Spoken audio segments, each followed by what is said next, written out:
Assalamualaikum warahmatullahi wabarakatuh. Salam untuk kita semua. Perkenalkan, saya Vincentia Halunadila dengan NIM 121190087. Tujuan dari dibuatnya video ini adalah untuk memenuhi tugas mata kuliah Studium General dengan dosen pengampu, yaitu yang terhormat Dr. Andika Tias Nugraha, SP, MSI, PhD. Judul yang akan saya bawakan yaitu Find Your Career Goals. Materi ini saya dapatkan dari webinar bersama Google Digital Garage. Baiklah, berdasarkan webinar Google Digital Garage ini, diketahui bahwa terdapat 3 dari 10 pekerja di Inggris tidak percaya bahwa mereka memiliki good prospect untuk pengembangan karir. Prospek yang bagus untuk pengembangan karir saat ini terjadi ketika kita benar-benar mempertimbangkan bahwa 1/3 dari hidup kita dihabiskan di tempat kerja atau menghadiri berbagai mata kuliah di kampus. Sehingga terkadang kita juga tidak menyadari pentingnya soft skill. Tapi yang terpenting kita mampu mengarahkan pekerjaan kita ke arah yang benar. Berikut ini adalah diagram Venn. 3 important things. Metode ini dapat digunakan untuk mengevaluasi pekerjaan yang benar-benar memuaskan. Jadi akan terdapat 3 key elemen dalam sebuah pekerjaan. First, Anda anggap memuaskan itu adalah sesuatu yang Anda nikmati. Sesuatu yang Anda sukai, jadi kita akan mulai dari sisi itu. Something you're good at. Sesuatu yang kamu pandai adalah kemampuan atau keahlian tertentu yang seseorang kuasai dengan baik. Ini adalah hal-hal yang bisa dilakukan dengan tingkat kompetensi atau keunggulan tertentu. Dapat dipastikan, hal tersebut merupakan hal yang membuat Anda semangat dan handal di hal tersebut. Di sini pada garis biru, something you enjoy doing, yaitu sesuatu yang Anda anggap menyenangkan, karena tentu kita sadari kita tidak bisa memilih situasi mana yang nyaman untuk kita.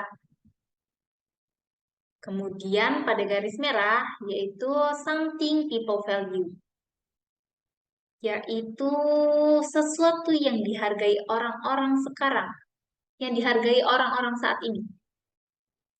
Sebenarnya ini adalah ketika seseorang sedang mencari pekerjaan, atau hal yang membantu adalah ketika memulai dengan sesuatu yang Anda sukai dan yang Anda kerjakan dari sudut pandang sendiri. Lalu bekerja hingga siapa yang akan membayar Anda pada pekerjaan itu. Kemudian di dalam garis biru ini, yaitu just fun, di sini dapat kita ketahui hal-hal yang Anda senang, Anda senang dalam melakukannya. Kemudian predicted course. Di sini yaitu predicted course atau tugas latihan. Oke. Misalnya hal untuk keluarga atau hal yang disukai orang lain, tapi belum tentu kita sukai. Hal tersebut membuat kita jadi berusaha untuk melakukan sesuatu yang tidak kita sukai untuk orang lain dalam hal artian respect. Kemudian di dalam ikan merah ini terdapat not for you. Contoh study case yaitu terdapat kegiatan yang sangat baik dan menarik untuk dilakukan orang lain, tetapi tidak cocok untuk kita karena perbedaan kepribadian, perbedaan mood, perbedaan hobi, bahkan fobia. Kemudian boring job. Boring job adalah istilah yang digunakan untuk menggambarkan pekerjaan yang dianggap membosankan atau kurang menarik oleh individu yang melakukannya. Istilah ini dapat mengacu pada pekerjaan yang tidak menawarkan tantangan, variasi, atau stimulasi yang memadai bagi orang yang melakukan.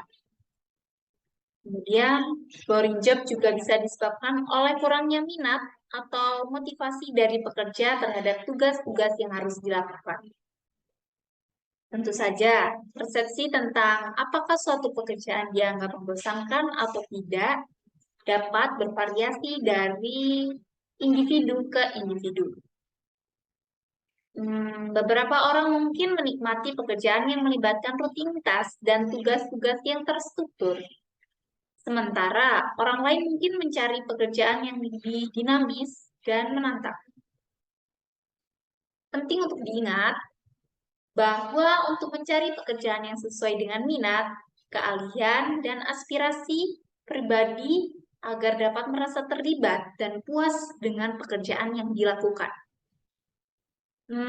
Jika seseorang merasa terjebak dalam pekerjaan yang dianggap membosankan, mungkin perlu mempertimbangkan opsi untuk mencari peluang baru. Peluang baru ini seperti atau juga bisa mempertimbangkan pengembangan keterampilan untuk mencapai karir yang lebih memuaskan. Selanjutnya ada low skill job atau pekerjaan berkeahlian rendah. Ini adalah jenis pekerjaan yang membutuhkan tingkat keterampilan dan pengetahuan yang lebih rendah dibandingkan dengan pekerjaan yang memerlukan tingkat keahlian atau pendidikan yang lebih tinggi. Pekerjaan ini biasanya melibatkan tugas-tugas rutin dan sederhana yang dapat dipelajari dengan relatif cepat. Contoh dari pekerjaan low skill job ini seperti di bidang pembersihan, di bidang pabrik, pengangkutan, restoran, dan retail serta yang lainnya.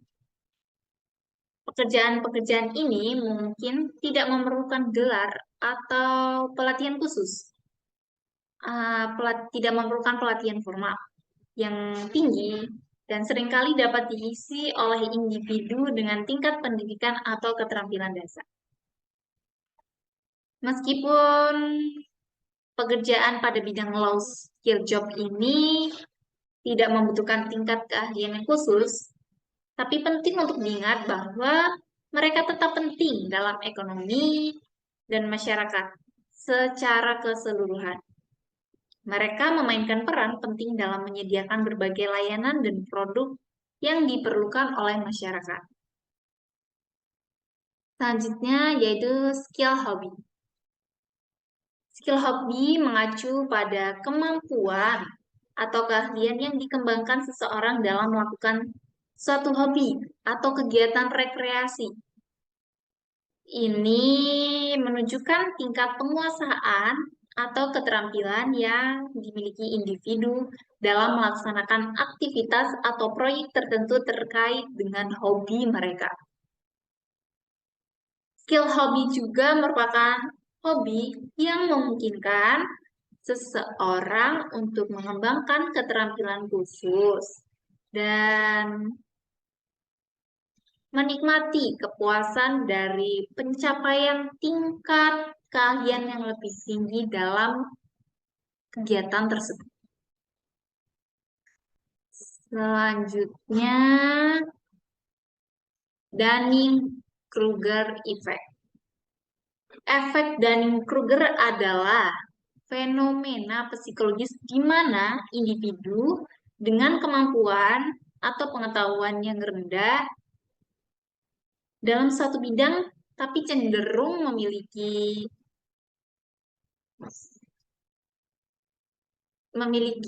kecenderungan untuk menganggap diri mereka lebih kompeten daripada yang sebenarnya. Mereka mungkin merasa terlalu percaya diri untuk memiliki pandangan yang terlalu positif terkait kemampuan atau pengetahuan mereka. Efek ini juga mencakup sisi sebaliknya.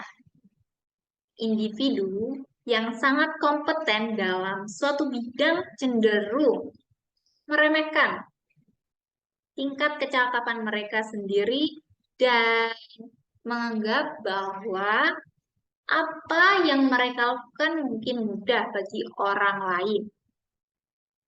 Penting untuk diingat bahwa efek Dunning-Kruger ini pasti bukanlah ilmu hukum yang pasti, yang berlaku untuk setiap individu dan tingkat kecenderungan dapat bervariasi. Namun, menyadari adanya fenomena ini dapat membantu kita untuk tetap terbuka terhadap pembelajaran dan memahami bahwa pengakuan batasan pengetahuan atau batasan keterampilan adalah langkah pertama menuju perkembangan yang lebih baik. Baiklah, di sini adalah gambar pertama. Dapat kita lihat apa yang kita sukai. Persepsi ini mengarah pada kekuatan kita yang seringkali tidak tercermin dalam kemampuan yang sebenarnya. Seringkali kita berpikir bahwa seiring bertambahnya usia menjadikan kita lebih baik dalam sesuatu. Pekerjaan kita tentang seberapa baik kita melakukannya meningkat dengan kecepatan yang sama. Kemudian gambar kedua, dapat kita ketahui bahwa kita baru memulai sesuatu yang benar-benar baru. Pada titik ini, kita tidak baik dan kita mengetahuinya. Tapi, kita dapat melihat bagaimana kepercayaan diri kita dapat meningkat. Bayangkan, sekarang kita sudah belajar banyak tentang sesuatu, tapi tiba-tiba berpikir kita hebat bisa melakukan satu perubahan. Pada kenyataannya, kita mungkin tidak mengetahui hal khusus yang kita miliki, dan tidak tahu untuk mengetahui berapa banyak lagi yang harus dipelajari pada efek Dunning-Kruger effect ini. Selanjutnya, gambar yang ketiga. Di sini orang-orang yang cukup baik dalam suatu hal cenderung berpikir itu bukan masalah besar atau mereka tidak terlalu bagus. Mungkin ini karena Anda tahu seberapa baik orang lain dan seberapa jauh yang harus kita capai. Selanjutnya, di sini adalah gambar keempat. The finish step adalah setelah Anda benar-benar mencapai tingkat atau keterampilan ahli. Kemungkinan besar akan mengenal kemampuan kita dengan benar. Maksud dari semua ini adalah untuk benar-benar memahami kekuatan. Kita tahu, kita harus melihat keluar diri sendiri. Saat kita berbicara dengan sahabat dan kamu bertanya, "What do you think about me?" Misal, jawab mereka, "You a good girl." Dan berharap mereka akan mengatakan, akan selalu meminta bantuan kepada kita saat mereka sedih. Berikut tadi adalah penjelasan tentang Dunning-Kruger effect. Yang selanjutnya adalah study case. Yang pertama, Abigail story. Abi worked in technology at a large entertainment business, but changed her career to focus on baking cakes. Abby's party started in London and has now moved to Edinburgh. Jadi, pada studi kasus yang ini, Abigail atau Abi bekerja di bidang teknologi di sebuah bisnis hiburan besar, tapi mengubah karirnya untuk fokus membuat kue. Baking membuat kue. Abby's Pantry, yaitu nama tokonya. Habis pantry dimulai di London dan telah pindah ke Edinburgh. So, sudah menjadi hal yang sangat klasik mengetahui bahwa dia menikmati sesuatu. Dalam hal ini, membuat kue dapat menemukan bahwa Abi benar-benar ahli dalam hal itu dan dia pasti akan mendapatkan masukannya bagus dari rekan kerja di timnya. Abigail senang dengan hobinya dan kemudian mengubah dari hobi menjadi bisnis. Sekarang, saat ini Abigail baru saja memulai pelatihan digital dengan Google dan beberapa waktu lalu untuk berharap untuk menemukan pelanggan baru dan membantu bisnisnya agar lebih terlihat. Terdapat study case yang lain, yaitu study case tentang Clary and Rachel story. Nah, di sini Larry dan Rachel adalah teman yang bergabung membuat situs web. Bagaimana cara membuat wedding organizer untuk semua pasangan? Di sini Clary adalah seorang pengacara dan Rachel adalah seorang sonografer. Sonografer adalah pekerjaan yang dilakukan seseorang untuk pencitraan diagnosi seperti pemindaian ultrasound di area yang sangat berbeda. Kemudian setelah memulai bisnis, mereka mengikuti sesi kursus tatap muka serta menulis untuk media sosial dan pengenalan pemasaran digital atau yang sering kita dengar yaitu e-commerce. E-commerce dan mereka berhasil dengan hal yang mereka sukai saat ini. Selanjutnya, ini adalah study case tentang Halma, yaitu dia adalah seorang sarjana jurusan biologi di Universitas Sriwijaya, Palembang, yaitu yang berada di Indonesia. Beliau tertarik pada pemasaran digital dan kemudian beliau memulai perencanaan dengan pengalaman yang terbukti sebagai studentpreneur yang dapat mengkoordinasikan program pemasaran, mengidentifikasi pelanggan potensial dalam perluasan pemasaran, dan merencanakan juga membuat konten kreatif.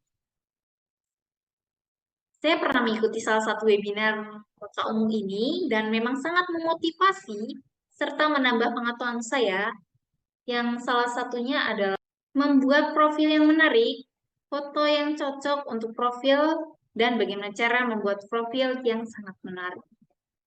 Sekian dari saya, terima kasih. Semoga dapat memberikan pengetahuan, knowledge bagi penonton. Terima kasih.